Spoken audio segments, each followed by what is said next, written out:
මේ තියෙන්නේ සුදු පාට පළිඟුවක්. ඉංග්‍රීසියෙන් කියනවා ක්වාට්ස් කියලා. මේ ගලේ paludu කිසිම දෙයක් නැහැ. ලූප් ක්ලීන් තත්ත්වයේම තියෙනවා ගල. අපි දැන් හදන්නේ මේ ගල ප්‍රීෆෝම් කරන්න. මේ ගලේ තියෙන හැඩයත් එක්ක ඕවල් ෂේප් එකට ප්‍රීෆෝම් කරන්න තමයි හදන්නේ. එතකොට අපිට මේ ගලේ වැඩි බරක් බේර ගන්න පුළුවන්. අපි බලමු ගල ප්‍රීෆෝම් කරලා.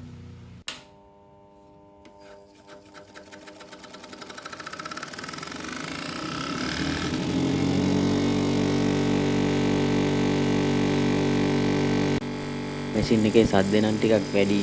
ඒ කියන්නේ වැඩි හිතන්න එපා. මම මුලින්ම කරන්නේ මේ ගලේ වැඩි කොටස් අඩු කරගන්න එක. ඕවල් ෂේප් එකට ගැලපෙන විදිහට වැඩියෙන් තියෙන කොටස් දාලා අඩු කරගන්න එක තමයි මම මුලින්ම කරන්නේ. මම මේ ගලේ ටේබල් එක තාම හදාගෙන ඉවර නෑ. මොකද මේ ගලේ ටේබල් එකට සුදුසු පැත්තක් තියෙනවා. ඒ නිසා මුලින්ම ඕවල් එකට ගල හදාගෙන ඊට පස්සේ පොඩි වෙනසක් කරලා ටේබල් එක හදාගන්න පුළුවන්. දැන් ඔයාලට පේනවා ඇති ඕවල් හැඩයට ගල ටිකක් හැදිලා තියෙන්නේ. තව පොඩ්ඩක් ෂේප් වෙන්න ඕනි. අපි ඒ ටිකත් හදාගෙන බලමු ගල කොහොම වෙයිද කියලා.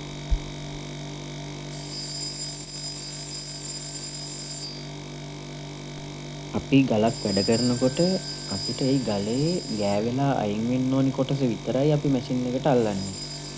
ඒක හොඳට බලලා කරන්න ඕනේ නැත්නම් වෙනත් කොටසක් ගලේ ගෑවුනොත් එම ගලේ හැඩය වෙනස් වෙනවා. ඒ වගේම ගලේ බරත් අඩු වෙන්න ඒක ගොඩක් බලපානවා.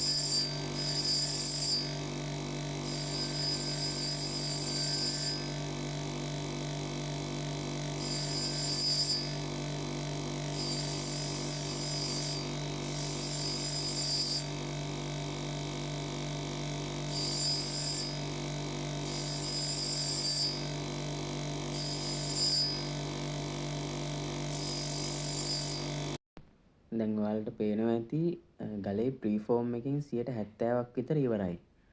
ඕවල් හැඩයට ගල ඇවිල්ලා තියෙන්නේ.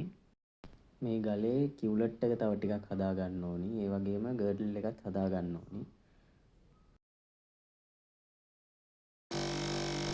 ඔයාලා දකින්න ඇති ගලේ ඩැමේජ් කීපයක් ඉතුරු වෙලා තියෙනවා.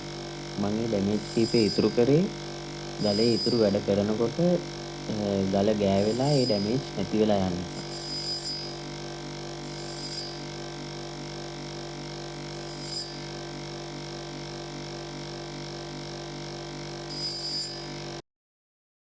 දැන් ඔයාලට පේනවා ඇති ගලේ ප්‍රීෆෝම් එකෙන් 90%ක් විතර ඉවරයි.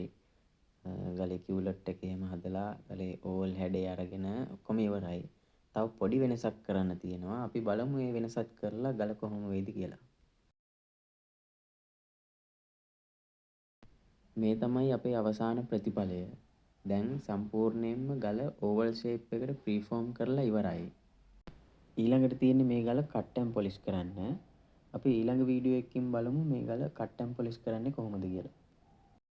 ඒ වගේම අපි ඉදිරියේදී අරගෙන එනවා තවත් මේ වගේ ගල් ප්‍රීෆෝම් කරන වීඩියෝ, කට් ඇන් පොලිෂ් කරන වීඩියෝ, ඒ වගේම අතීතයේදී පාවිච්චි කරපු හන පෝරුවෙන් ගල් වැඩ කරන වීඩියෝ, ඒ වගේම තවත් මැණික් ගල් ආශ්‍රිත වීඩියෝ අරගෙන එනවා.